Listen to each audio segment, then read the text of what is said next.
저는 상승장도 좋아하지만 사실 좀 하락장도 좀 좋아하는 편이거든요. 지방에 한국 인력들이 많이 없는 건 사실입니다.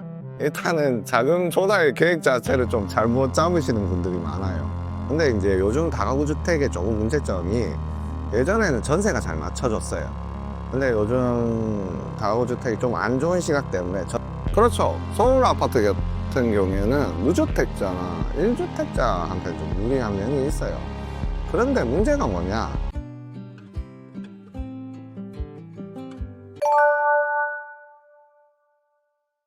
네, 안녕하세요. 저는 부동산 경공매 17년 차이자 건축도 하고 시공도 하고 인허가도 하고 이렇게 다양한 분야를 활동하고 있는 네일로의 시작 네일로입니다. 네, 안녕하세요. 저는 상승장도 좋아하지만 사실 좀 하락장도 좀 좋아하는 편이거든요. 왜냐면 하락장 때 좀 좋은 매물들을 매입을 할 수가 있어요. 그때 타이밍을 또 잘 노리는 편이고, 요즘은 이제 하도 변화가 심하니까 아파트 단타 위주로 조금 하고 있습니다. 안 나오는 우량 매물을 살 수 있죠. 사실 뭐 바닷가 앞에 토지 같은 경우에는 상승장에는 진짜 안 나와요. 그냥 대출 받으셔서 꽁 치고 계시거든요. 그러면 이제 하락장 때 그런 매물들을 만날 수가 있는 거죠.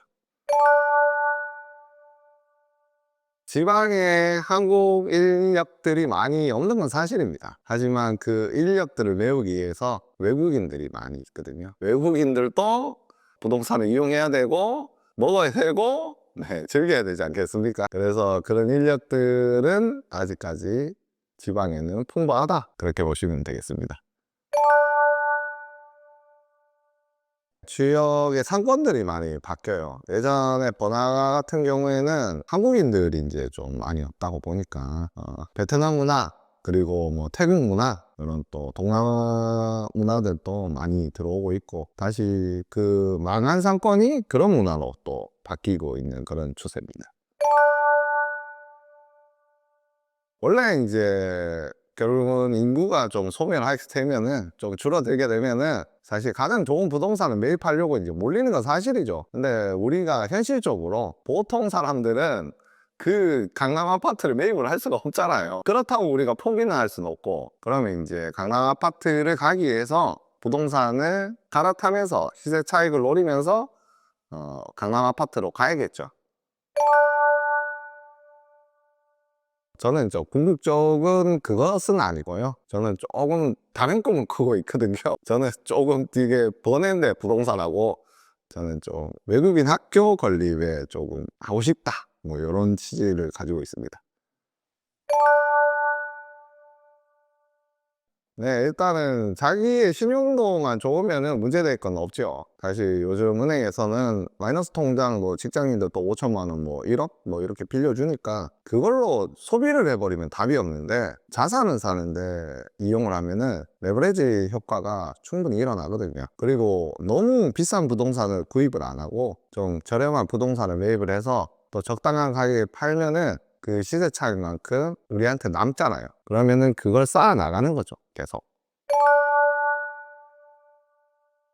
일단은 자금 조달 계획 자체를 좀 잘못 잡으시는 분들이 많아요. 그러니까 무리하게 이제 하시다 보니까 뭐 저축은행이라든지 아니면 저 사금융, 뭐 또 다른 말도 안 되는 금융을 쓰셔가지고 좀 힘드신 경우도 많이 봤고요. 그리고 환급이 좀 힘든 부동산을 매입을 하는 거죠. 또 속아서 뭐 맹지라든지 뭐 임야 저 산 꼭대기에 이런 걸 매입을 하게 되면 이제 환급이 안 되잖아요. 그러면 이제 자기 투자금이 거기 묶여버리니까 조금 답답한 상황들이 있으신 분들이 많죠. 우리가 지금 TV 프로그램 재방송이 제일 많이 되는 프로그램이 뭐냐면은 나는 자연인이 나를 보면은 사람들이 그냥 봐요. 그게 엄청 뭐 유익하고 재밌어서 보는 게 아니고 힐링이거든, 힐링. 근데 다들 꿈을 갖고 있거든요. 바닷가 토지 저렴한데, 바닷가 잘 보이는데 오두막을 지어서 낚시를 하고 이런 허망들이 다 가지고 계시단 말이에요. 그래서 적정한 가격대가 맞으면은 또 매입을 해 가시니까, 저는 이제 큰 바닷가 토지는 또 좋아합니다, 제가. 일단은 바로바로 환급이 되죠. 내가 일을 안 해도 월세가 나오는 부동산을 가지고 계시잖아요. 근데 이제 요즘 다가구 주택의 조금 문제점이 예전에는 전세가 잘 맞춰졌어요. 근데 요즘 다가구 주택이 좀 안 좋은 시각 때문에 전세가 안 맞춰지다 보니까 전세를 많이 가지고 계셨던 분이 좀 힘들어 하시는 경우가 있죠. 그런데 적정한 가격에 매입을 하면은 또 전세를 크게 안 껴도 운영이 되니까 또 월세 소득이 나오니까 참 좀 편안한 투자인 것 같아요. 그리고 환급성이 좀 문제가 된다고 했는데 그것도 이제 돌파구가 좀 있습니다. 이제 LH 쪽에 네, 우리가 환급을 할 수가 있죠. 네, 그런 식으로 조금 방향성을 좀 틀면 돼요. 일단은 현실적인 문제는 대부분 이제 돈이 없다로 말씀하시거든요. 사실 돈이 없어요. 대부분 처음에 직장인으로 이렇게 들어오거나 자영업을 하게 되면은 돈이 없는 게 사실이에요. 근데 돈이 없다고 해서 우리가 이제 포기를 할 수는 없잖아요. 그래서 이 방법, 저 방법 생각을 하다가 제가 이렇게 그 시스템을 만들게 된 거죠. 네. 그리고 돈 모으다가 대부분 또 인생이 끝난다고 이렇게 생각하시는 분들이 있어서 열로 하시잖아. 열로? 네, 열로 하면 인생 진짜 끝납니다. 열로 하지 말고 소비는 진짜 좀 줄이셔야 돼. 줄이시고 일단은 내가 뭐 조금이라도 돈이 모이면은 부동산으로 이렇게 또 갈아타는 자산으로 갈아타야 돼요, 무조건. 그리고 또 부동산 매각할 때, 매입해서 매각할 때 시간 많이 든다고 생각하거든요. 실질적으로 황금성 빠른 부동산들이 각양각색이 있단 말이에요. 그래서 황금성이 좋은 거를 매입을 하면 됩니다. 일단은 제일 좋은 게 레버리지를 이용하는 거예요. 결론은 우리가 신용대출도 되고 통장도 되니까 우리가 잠깐 쓰고 갚는 돈이잖아요. 그리고 이제 부동산 담보대출을 적절하게 활용을 하면은 이 아파트를 한 채 살 때 실질적으로 내 돈이 안 들어요. 그리고 바로 매각을 해버리면은 바로 갚게 되니까 실질적으로 큰 부담도 없고, 그리고 이제 공동 매입은 좀 꺼리긴 하지만은 내가 진짜 돈이 없는데 이건 진짜 사고 싶다. 그러면은 이제 내 친구랑 갈 수 있잖아요. 예, 그 너무 비싼 걸 하면은 우리가 할 수 있지만은 좀 적당한 거, 좀 저렴한 거 이런 것들을 하면은 서로 더 돈독해지는 효과들이 있더라고요. 그래서 가치 자산을 상승시키는 방법으로 이런 것들을 제가 활용하고 있습니다. 일단은 대부분 이제 너무 무리하게 투자했을 때예요. 그러니까 우리가 이제 1억이 있다 하면은 1억 해서 3억으로 투자를 하고 거기에다 대출을 얹게 되면은 이제 버티기가 힘든 거예요, 이분들이. 그런데 이제 한 1,000만 원, 1,000만 원 해갖고 5천만 원으로 실질적으로 이제 대출을 일으켜서 요걸 자산 운영을 하시면은 또 의리가 좀 돈독해지는 그런 현상이 있더라고요. 이게 이제 어떻게 보면 현실판 계모임 같은 거죠, 제 생각에는. 네, 그렇게 해갖고 조금 투자하면은 괜찮아요. 근데 너무 무리하게 투자하면은 결론은 끝에 의리가 상하게 돼요. 네. 그래서 너무 큰 금액은 안 넣는 게 좋다. 그 액수가 한 1,000만 원 이상 좀 넘어가면 좀 힘들어요.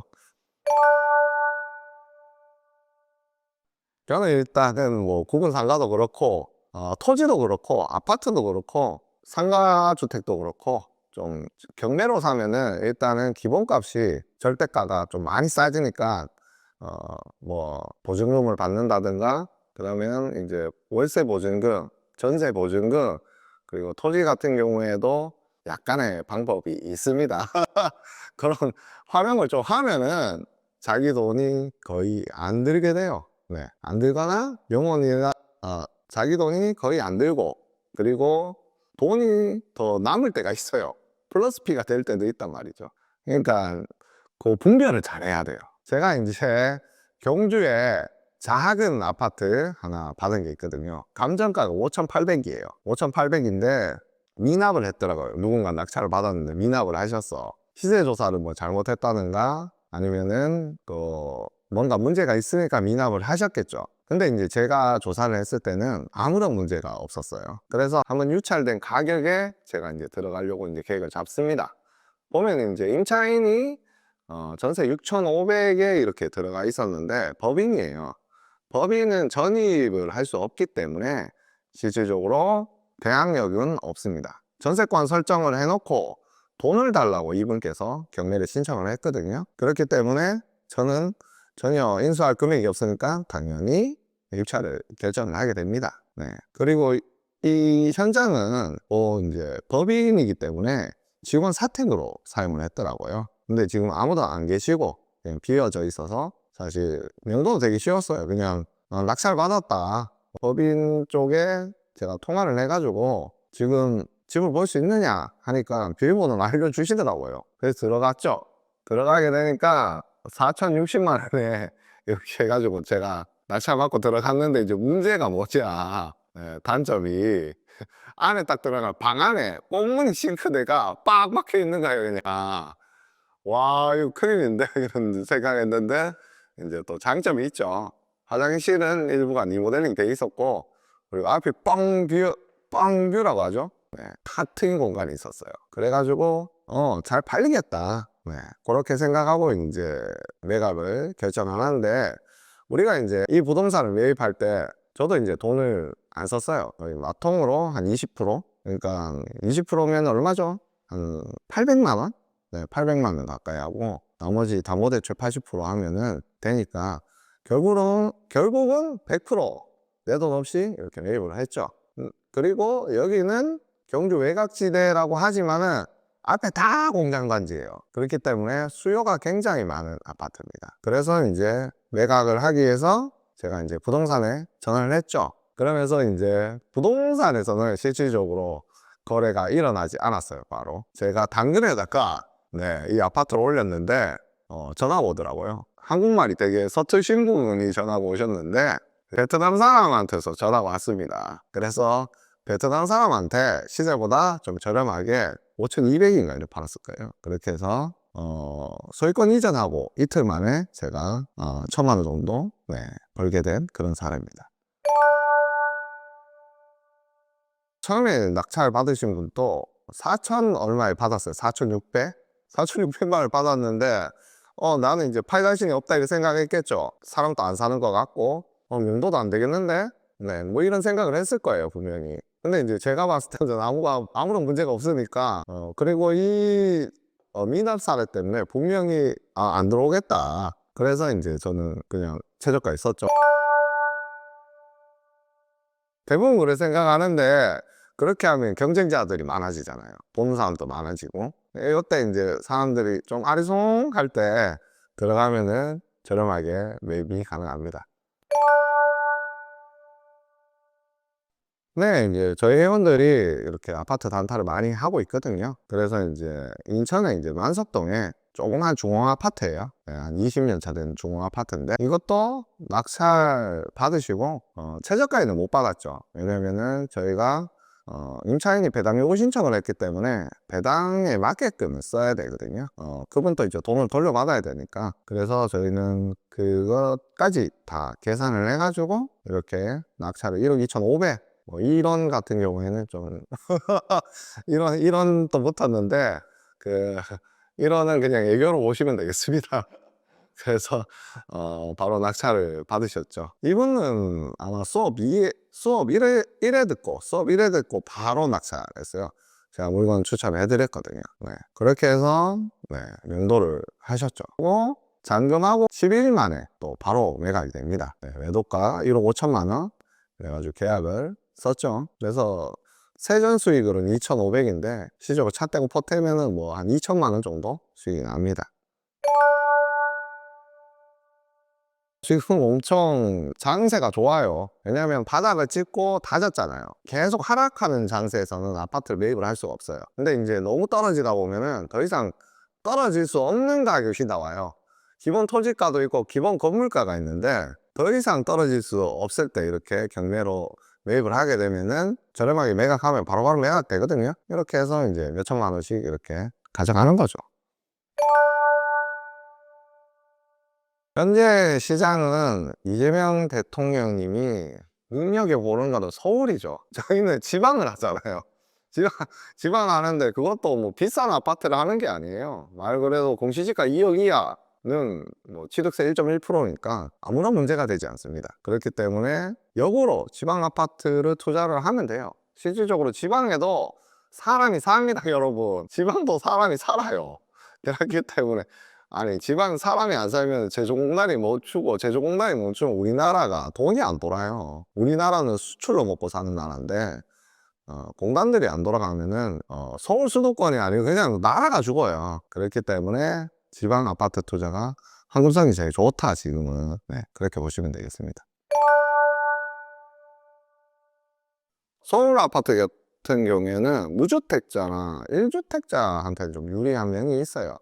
그런데 문제가 뭐냐, 대부분 사람들이 돈이 없거든요. 그냥 돈이 없는데 자꾸 서울 아파트 사라고 하면 되겠습니까? 안 되지. 현실적 문제를 우리가 보고 거기에 맞게끔 대응을 해야 되거든요. 네. 그래서 그 대응 방안 중에 하나가 지방 아파트 경매로 투자를 하자, 이런 겁니다. 또 이분이 이제 아파트를 하나 팔고 바로 두 번째 아파트는 대구 북구 쪽에 이제 아파트를 매입을 합니다. 중요한 거는 이분이 매입을 할 때 자기가 안 갔어요. 대리입차를 보냅니다. 그리고 매각까지 자기가 한 번도 이 아파트에 간 적이 없어요.